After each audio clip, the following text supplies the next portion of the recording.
The sequence begins with the numbers 1, 1, 2, 3, 5, 8, 13, 21, 34, and continues indefinitely. Each number is obtained by adding the last two digits together.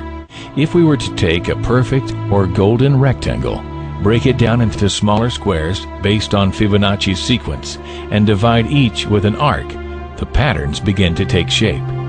We begin to see Fibonacci's spiral. The spiral in and of itself is insignificant. Its importance is revealed in where we find it. Take, for example, the sunflower. The display of its florets are in perfect spirals of 55, 34, and 21, the sequence of Fibonacci. The fruitlets of the pineapple create this same spiral based on the sequence. The pine cone does the same. As currents move through the ocean and the tide rolls onto the shore, the waves that bring in the tide curve into a spiral that can be mathematically diagrammed onto a plot at the points 1, 1, 2, 3, 5, 8, 13, 21, 34, and 55. Buds on trees, sand dollars, starfish, petals on flowers, and especially the nautilus shell are formed with this exact same blueprint. With each segment of growth, the nautilus adds to itself one more value on Fibonacci's scale. This blueprint can be seen around us on a small scale every day, but the greatest example of all is directly above our heads. At an average of 100,000 light years across, even the spiral of the galaxies above us are formed with the exact design that the tiny shell is formed. This sequence or blueprint appears to be the trademark of a designer, a proof of a creator.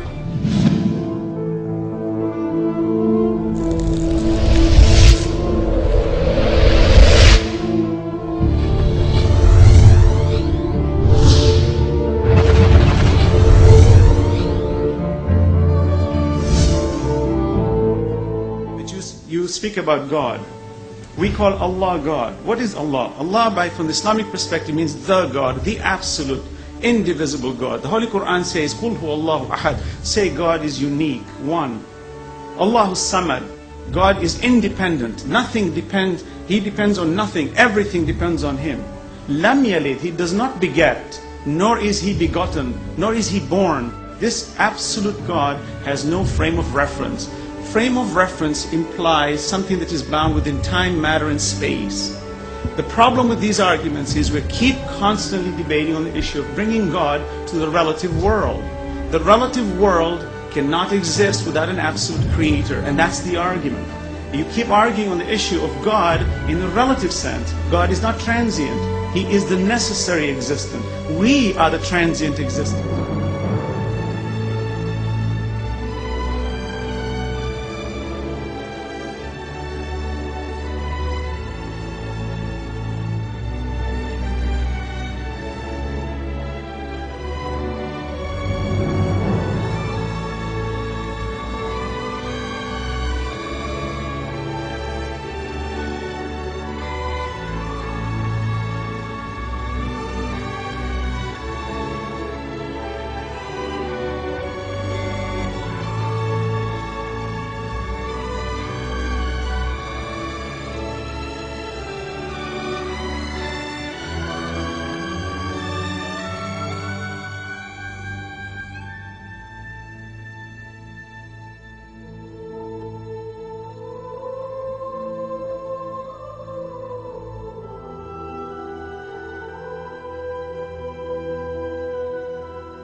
And absolute cannot be defined, but we understand it indirectly, for this relative universe can never exist without an absolute creator.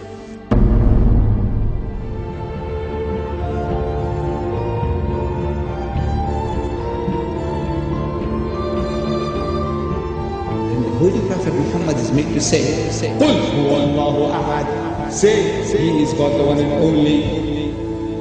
He said, Ahad, one and only. Jesus said, Echad, meaning one and only. Moses said, Echad, meaning one and only. What is the difference? It's the same word, meaning the same thing.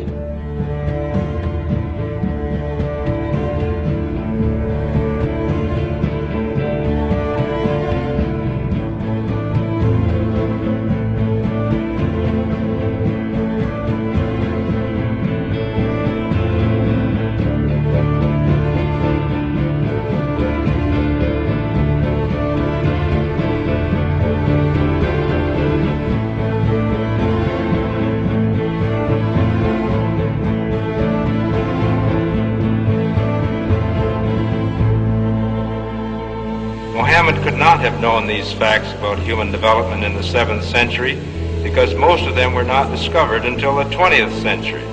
Muslims and others are justified in concluding that these facts could only have been revealed to Muhammad by the one who knows all about us, not only about how we developed, but how we lived and functioned. The unity of these three faiths consists in the unity of God. You see, in the fundamentals of the teachings of Moses, Jesus, and Muhammad, there is not an iota of difference.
But I have left you a book, revealed by God, the Quran, which is light and guidance.